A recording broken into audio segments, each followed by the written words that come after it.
Hello engineers, welcome to the world of Civil Guruji. एक बार फिर से आपका बहुत बहुत स्वागत है Civil Guruji the Civil Engineers Training Institute में। मैं हूं विजीश, कॉर्पोरेट ट्रेडर। आज मैं आपको सिखाने वाला हूं कि जो रेनफोर्समेंट होता है, जो छड़ होता है, जो स्टील होता है, उसकी पहचान कैसे किया जाता है।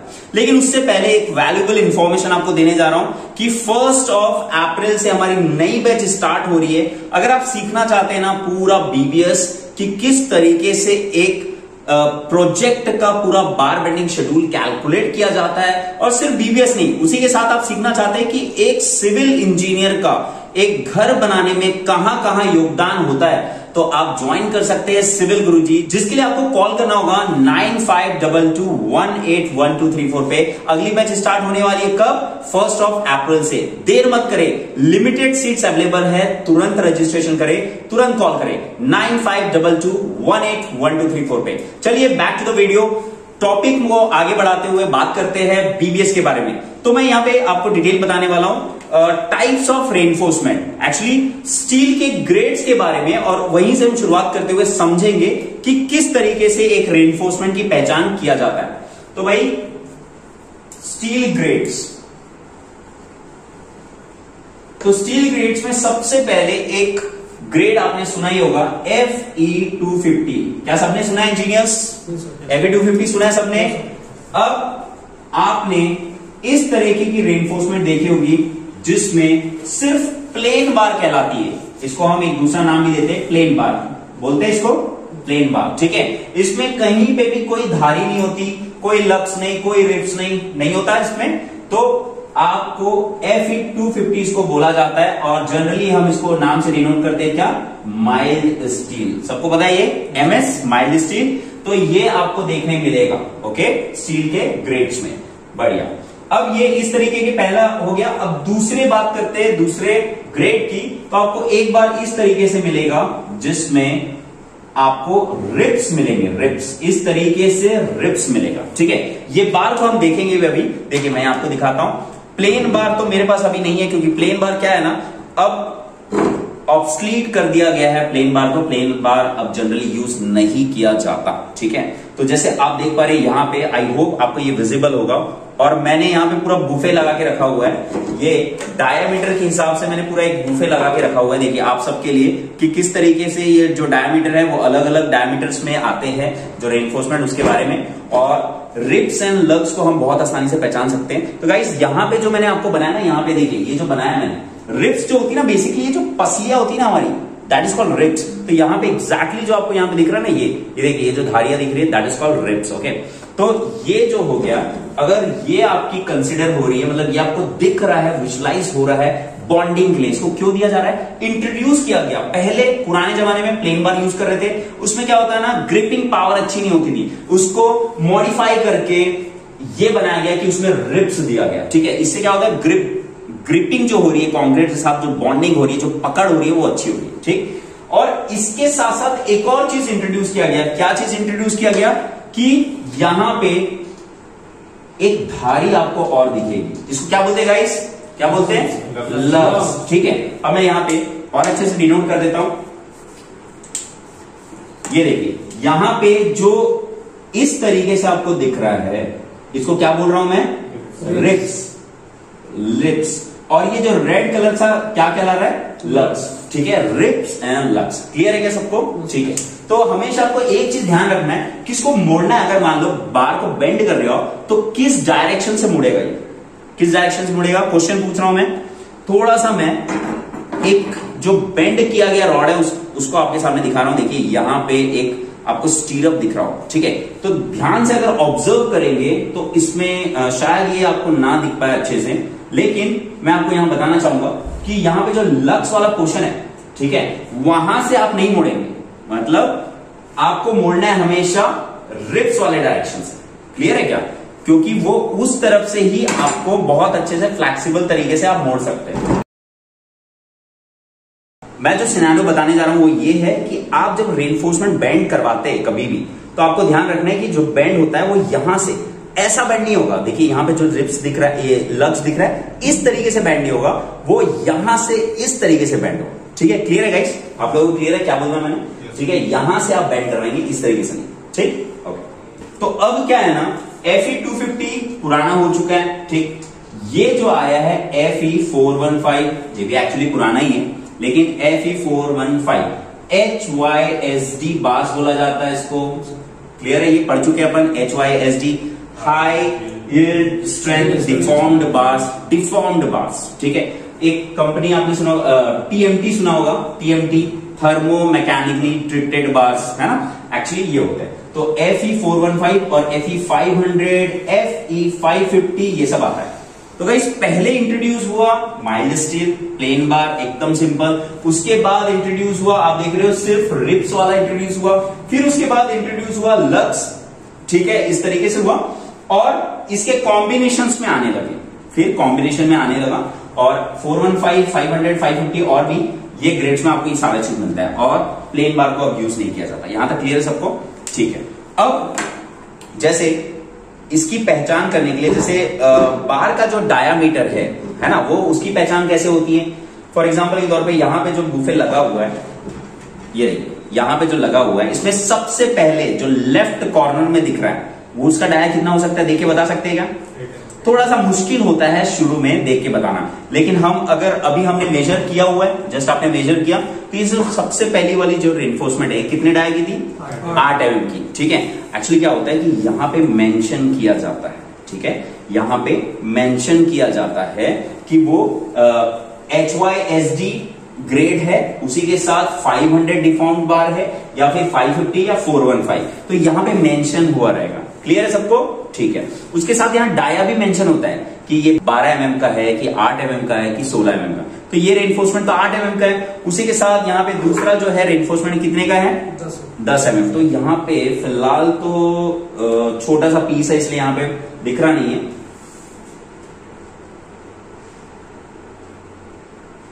हाँ, लेकिन एक चीज जरूर यहाँ पे दिख रहा है, देखिए यहाँ पे लिखा है TMT, ठीक है। थोड़ा सा अगर आप देख पाए अच्छे से तो TMT लिखा हुआ है, आप लोग देख सकते हैं यहाँ पे TMT लिखा हुआ है, थर्मो मैकेनिकली ट्रीटेड बार, ठीक है।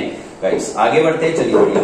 नेक्स्ट जो है ये कितने mm का था, उससे ज्यादा वाला है 12 mm का था, ठीक है। तो किस तरीके से आ रहा है, 8, 10, 12, ठीक है। क्या पुराने भी रेनफोर्समेंट होते हैं, मतलब उससे कम के होते हैं क्या, 6 mm का भी होता था डिजाइन के कंसिडरेशन में। देखिए स्ट्रक्चर एनालिसिस और डिजाइन में 6 mm को भी कंसिडर किया जा रहा था, बट वो धीरे से उसको हटा दिया गया, ठीक है। अब आता है नेक्स्ट, ये कौन सा बार डाया है इसका, 16 mm, ठीक है ना। तो ये देखिए आप इस तरीके से शुरू में क्या इनिशियल स्टेज में आपको थोड़ा सा दिक्कत होती है, यार ये 12 है कि 16 है, लेकिन आप थोड़ा सा जब बार बार प्रैक्टिस में देख के प्रैक्टिस कर लेते हैं, तब वो आपको बहुत अच्छे से इजीली समझ आ जाती है हाँ कौन से बार का डाया। वैसे ही आपको बाकी बार के डाया भी आपको यहाँ पे दिख रहे हैं, ठीक। चलिए अब बात करते हैं, क्योंकि ये बार होता है टोटल कितने लेंथ का बार होता है, एक 12 मीटर का होता है। 12 मीटर जो होता है उसको हमको अलग अलग शेप्स में ना बेंड करना होता है। जैसे फॉर एग्जांपल के तौर पे समझाता हूं, सब लोग ध्यान से सुनेंगे। अगर मैं एक बीम की बात करूं तो बीम थोड़ा सा इमेजिन कर लो सब लोग, बीम कैसा दिखता है। मैं आपको एक 3D व्यू बना के दिखाता हूं कि बीम कैसा दिखता है, विजुलाइज करेंगे सब लोग। क्या मैंने बीम बनाया, इसी तरीके से दिखेगा बीम, ठीक है। और थोड़ा सा इसको फिनिश दे सकते हैं, ठीक है। ये बीम बनाया मैंने। अच्छा, इसके अंदर के रेनफोर्समेंट के बारे में बात करते हैं। तो मान लीजिए कि अभी मैं रेनफोर्समेंट जो इसका देने जा रहा हूं वो यहां पे 4, मतलब टॉप में 2 बार आपको दे देता हूं मैं यहां पे, और फिर यहां पे बॉटम में 2 बार। मिनिमम कम से कम कितने बार होने चाहिए, एक बीम में 4 बार होते ही होते, ठीक है।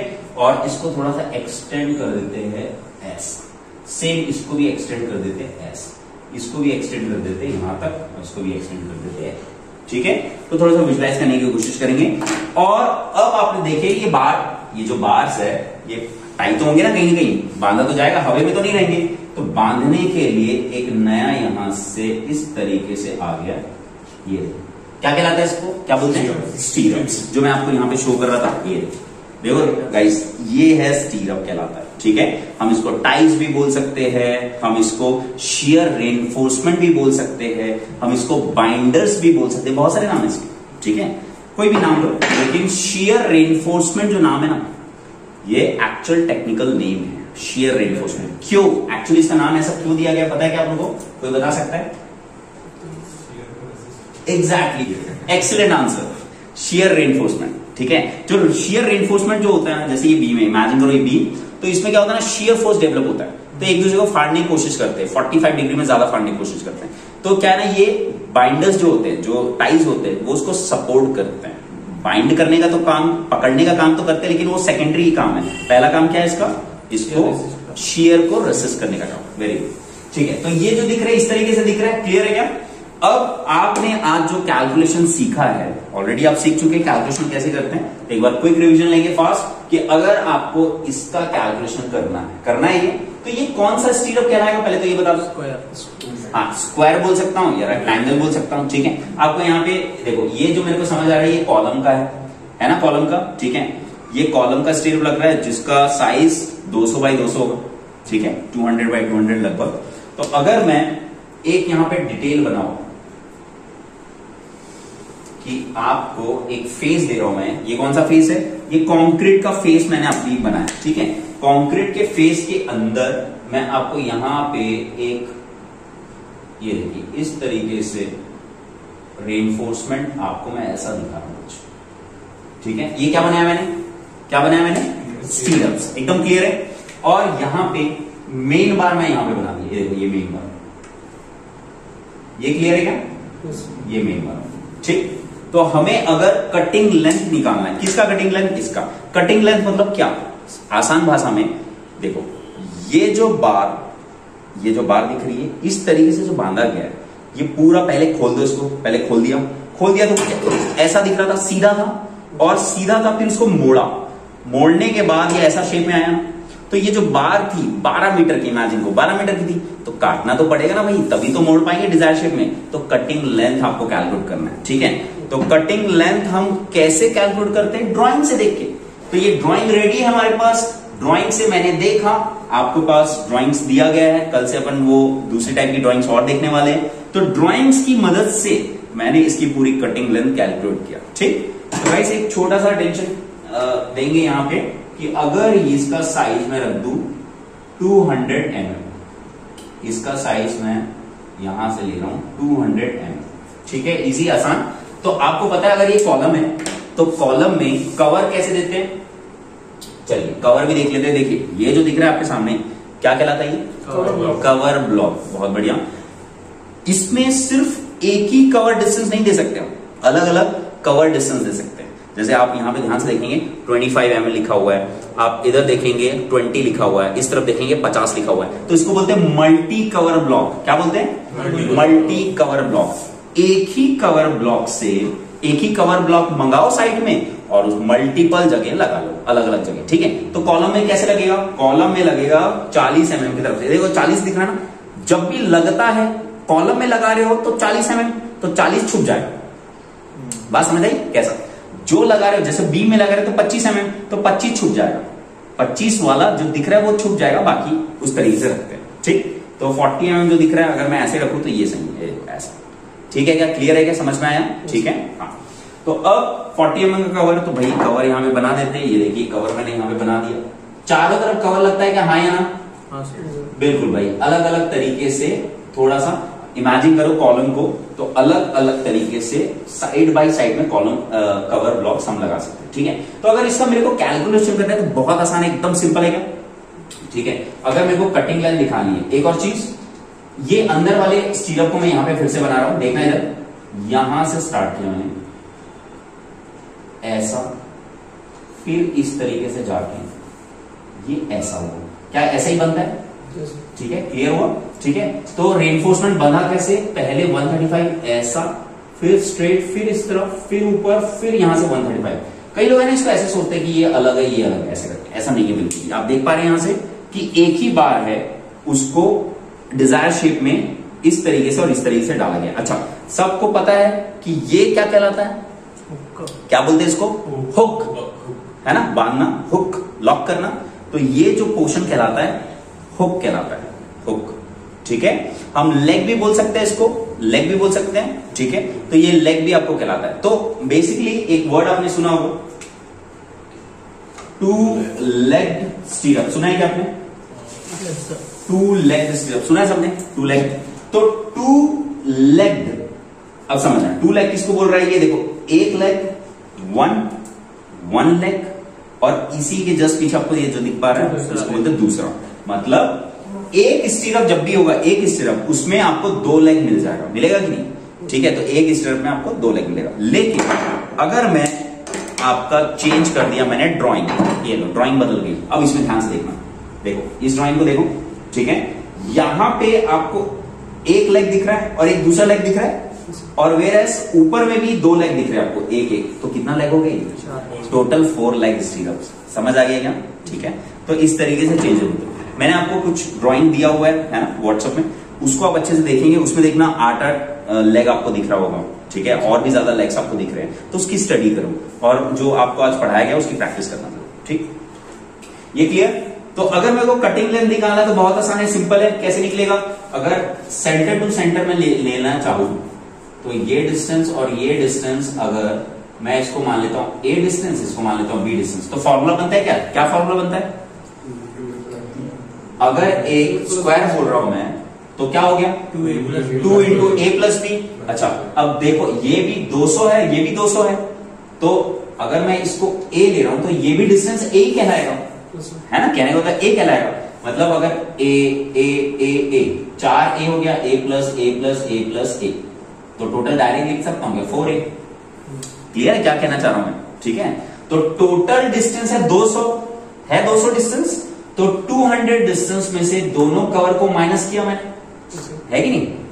दोनों कवर को माइनस किया और इसके हाफ और इसके हाफ तक लेना है, तो कैलकुलेट हो जाएगा आराम से, ठीक? तो 4a प्लस, अब बताओ 4a फॉर्मूला क्या बन रहा है? फॉर्मूला मैं खुद से बना रहा हूं, ठीक है ना?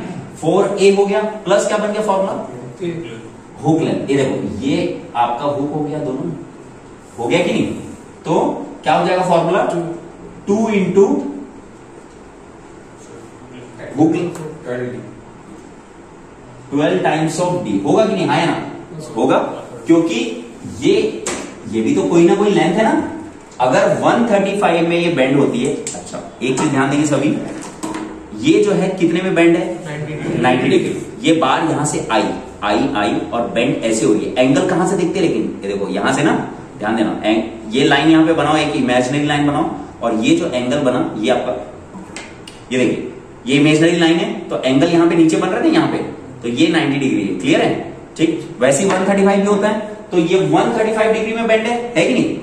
ये बार अगर ऐसे आके ये बार ऐसे हो रही है, तो एंगल कहां से कैलकुलेट हो रहा है? ये पूरा कैलकुलेट हो रहा है पूरा, ठीक है ना? तो ये 135 डिग्री। ये क्लियर है सबको? ठीक है, तो 135 के लिए कितना लेते हैं? 12d। ठीक है, तो ये फॉर्मूला बन गया क्या? आसानी से कैलकुलेट किया जा सकता है, बहुत आसान है। ए सेंटर से सेंटर तक का डिस्टेंस है ना, ध्यान देना सभी लोग। ए क्या है ना, ये जो रॉड है, ये रॉड को मैं थोड़ा सा मोटा कर देता हूं, तो ये सेंटर से सेंटर तक का डिस्टेंस है भाई ए। क्लियर है? आसानी से हो जाएगा, समझ आया? ठीक है, बहुत बढ़िया। तो इसी तरह अगर आप समझना चाहते हैं, प्रैक्टिकली हर एक चीज को देखना चाहते हैं, अभी इनका साइट विजिट भी होगा, साइट विजिट में सारी चीजें और अच्छे से बेहतर ढंग से समझेंगे। अगर आप ये सीखना चाहते हैं तो ज्वाइन करें सिविल गुरुजी, कॉल करें हमें 9522181234 पे। मिलते हैं अपने नेक्स्ट वीडियो में इंजीनियर्स, तब तक के लिए जय हिंद जय भारत।